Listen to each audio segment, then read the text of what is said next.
Reports are in that Halley's Comet has been sighted and appears to be making a trail in the shape of the winning lottery numbers. But in even less likely news, Nintendo has come up with an entirely new first-party IP. I speculated in that lovably misanthropic way of mine that the decision to come up with new IP may be rooted partly in the protracted barrel-scraping session Nintendo had to undergo to find enough characters to justify a new Smash Bros. Game. But not only is Splatoon an original IP, it's also a third-person shooter with online multiplayer focus, no less. Don't tell me someone at Nintendo actually opened a curtain for a second and caught a brief glimpse of the direction video games have largely been taking for the last 20 fucking years. Somebody stop them before they actually look out of the window and go into shock-induced catatonia. Still, I think there'll be an increase in the number of Wii U sales with this incredible new title. God knows why it keeps making ink puns, though, when everyone's very clearly throwing paint around, but that's hardly a complaint. Complaint. In a horrifying Waterworld-style post-apocalypse, humankind has been supplanted by a race of highly evolved squids who battle each other for supremacy amid the abandoned ruins of shopping malls, skate parks, and various other disused Saved-by-the-Bell filming locations. But it's Nintendo, so obviously it's about as gritty as a cuddle souffle and has a very kids these days probably think this is cool aesthetic designed by people who haven't gone outside since the mid to late 90s. The online multiplayer focus is writ large as you enter the game world staring directly at the door to the online multiplayer, flanked on all sides by cosmetics and weapon shops that will shun you like a stinking leper until you're at least level 4. And speaking of stinking lepers, it's lucky Halley's Comet was in the sky because that meant my Australian internet connection would be able to hold it together for as much as a whole 15 minutes at a time. When it was, the matchmaking speed decisively smashed GTA Online into a copper kettle and did a poo on its head. Barely 2 seconds of Crossy Road went by before I was whisked off to join a server full of massively over-leveled Japanese dudes. Nevertheless, it was fun. Obviously, Nintendo powderizes fun and snorts it off Kid Icarus's buttocks, probably because engaging the massively over-leveled Japanese dudes in combat is less important than covering the most amount of arena floor with your team's colour. So while the 3 massively over-leveled Japanese dudes on my team ran ahead to meet the enemy team head-on, I'd stay behind with my big paint roller, because that's totally something you do with ink, isn't it? Put it in a paint roller and ink your living room with a lovely cornflower blue ink. Get your fucking story straight! And I'd cover all the little nooks and crannies that everyone else forgets about and frequently cement victory. Sometimes I'd see an enemy paint roller thinking they have a better idea what colour the floor should be, so I'd follow them closely behind without them noticing until they finally stopped to admire their work and get a big fat paint roller up their arse sideways until you could post letters down their distended anus. Ha ha ha. Yeah, it expands the area you and your team can move around in, so it aids the fun that way, but I also find something basically satisfying about painting a big space. It's like competitive tidying up, which is not to say it's not chaotic, fast-paced fun. If it wasn't, getting kicked to the lobby when my connection died wouldn't have given me balls resembling the Blue Man Group having a heated argument between my thighs. So what other online content is there? Other online content, said Splatoon, bemused. We've got a whole 2 maps. You can wear different shirts that no one besides you will ever notice or care about. What more do you want? 2 maps? No, of course not just 2 maps. We wouldn't be much of a multiplayer-focused game with only 2 maps, would we? We've actually got 5 maps, thank you very much, but we artificially restrict you to 2 and change them every few hours. Okay, why? What's with all the fucking questions? You see anyone else complaining? Said Splatoon, pointing to the many player avatars standing around the lobby like Village of the Damned, with Miiverse posts floating over their heads saying things like, "This is the best game ever," and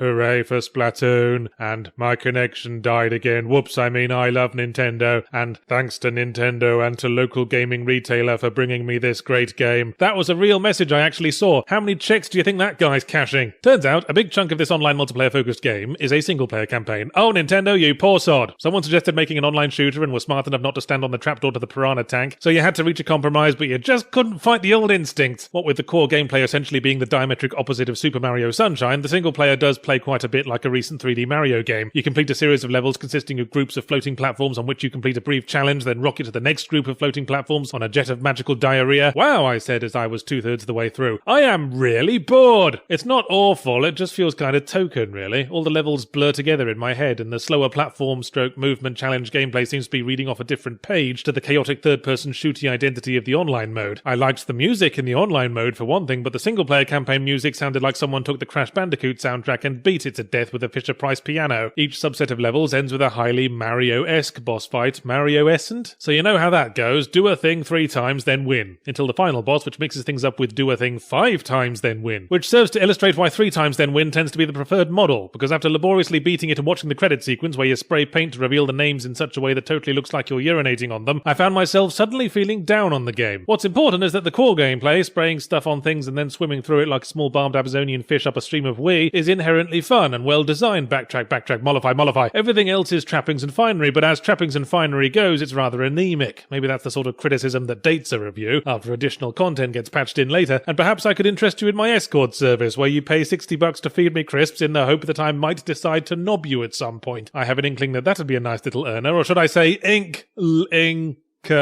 mother-f-ucker?